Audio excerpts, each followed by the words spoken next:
Assalamualaikum warahmatullahi wabarakatuh, anak-anakku sekalian yang berbahagia. Hari ini kita akan melanjutkan materi kita Al-Quran Hadis, yakni pada kompetensi dasar yang kedua tentang hormat dan patuh kepada orang tua dan guru. Sebelum materi kita lanjutkan, mari kita membaca basmalah bersama. Semoga apa yang kita pelajari hari ini diberikan kemudahan oleh Allah dan menjadi ilmu yang bermanfaat dan barokah. Bismillahirrahmanirrahim. Oke, pembahasan kita yang pertama adalah yakni Quran Surat Al-Isra ayat 23 sampai 24, kemudian Quran Surat Luqman ayat 13 sampai 17, kemudian hadis riwayat Muslim serta hadis riwayat Abu Hurairah, yang mana kompetensi dasarnya adalah menganalisis surat Al-Isra dan Luqman tadi tentang sikap kepada orang tua, dan hadis riwayat Muslim serta Abu Hurairah tentang kewajiban berbakti kepada kedua orang tua. Silahkan amati beberapa gambar yang sudah saya tampilkan. Kira-kira pelajaran apa yang bisa kita ambil dari beberapa gambar yang sudah saya tampilkan berikut. Oke, pembahasan kita yang pertama adalah Quran Surat Al-Isra ayat 23 sampai 24. Silahkan diperhatikan ayat berikut. Pada surat Al-Isra ayat 23, yakni perintah untuk berbuat baik kepada orang tua dan larangan berkata atau yang bisa menyakiti hati mereka, dan ini juga berlaku untuk orang yang lebih tua termasuk kepada guru.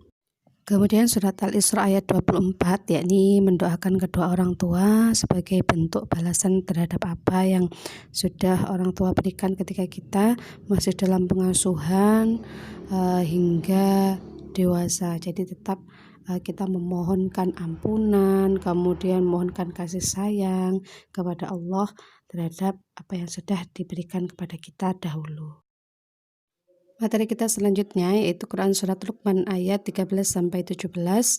Itu nanti mulai dari syarat mendidik anak, kemudian hingga beberapa larangan kenapa tidak boleh berbakti kepada orang tua dengan syaratnya. Nah, berikut penjelasan dari Quran Surat Luqman ayat 13 sampai 17. Pada ayat ke-13, yakni ada kata ya'idhuhu yang bermakna nasihat. Kemudian juga ada kata bunayya yang mengisyaratkan makna kasih sayang. Kemudian pada Luqman ayat 14, yakni Allah menjelaskan tentang menggambarkan kesusahan seorang ibu dalam merawat anaknya. Di situ terdapat kata wahnan yang berarti kelemahan atau kerapuhan. Wahnan ala wahnin. Quran Surat Luqman ayat 15, yakni larangan untuk taat kepada orang tua dalam hal mendurhakai, seperti Nabi Ibrahim itu tetap berlaku santun kepada ayahnya meskipun ayahnya berprofesi sebagai pembuat berhala. Kemudian Luqman ayat 16 ini ada kata latifun. Latifun yang bermakna lembut, halus ataupun kecil, yang mana di sini menggambarkan bahwasanya kekuasaan Allah dalam menghitung segala sesuatu amal perbuatan manusia baik kecil maupun besar. Surat Luqman yang ke-17 yakni menjelaskan tentang di situ ada kata aqimus shalah yang artinya adalah perintah untuk mendirikan sholat. Kemudian di situ juga ada perintah untuk amar ma'ruf nahi mungkar dan anjuran untuk bersabar terhadap apa yang menimpa. Yang selanjutnya ada hadis riwayat Muslim dari Abu Hurairah. Di sini terdapat kata yang diulang sebanyak 3 kali, yakni roghima anfu, thumma roghima anfu, thumma roghima anfu. Nah, di sini dia celaka. Orang yang mendapati kedua orang tuanya dalam usia lanjut namun dia tidak berbakti kepada kedua orang tua dengan sebaik-baiknya, maka dia tidak akan bisa masuk surga. Kemudian hadis yang kedua yakni hadis riwayat Bukhari Muslim dari Abdullah bin Amr. Di situ ceritanya ada seorang laki-laki yang meminta izin Nabi untuk ikut berjihad. Kemudian Rasulullah bertanya, apakah kedua orang tuamu itu masih hidup? Kemudian laki-laki itu menjawab, iya. Maka beliau berkata, fafihima fajahid.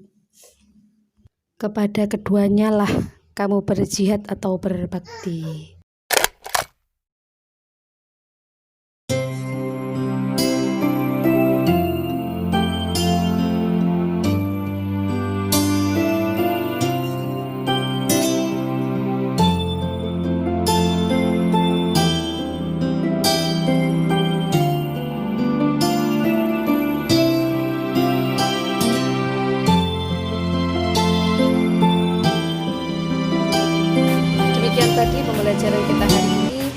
bermanfaat. Tetap jaga kesehatan, tetap semangat belajar, karena tidak ada cerita orang sukses itu berangkat dari sebuah kemalasan. Akhirul kalam, wallahul muwaffiq ila aqwamit thoriq. Wassalamualaikum warahmatullahi wabarakatuh.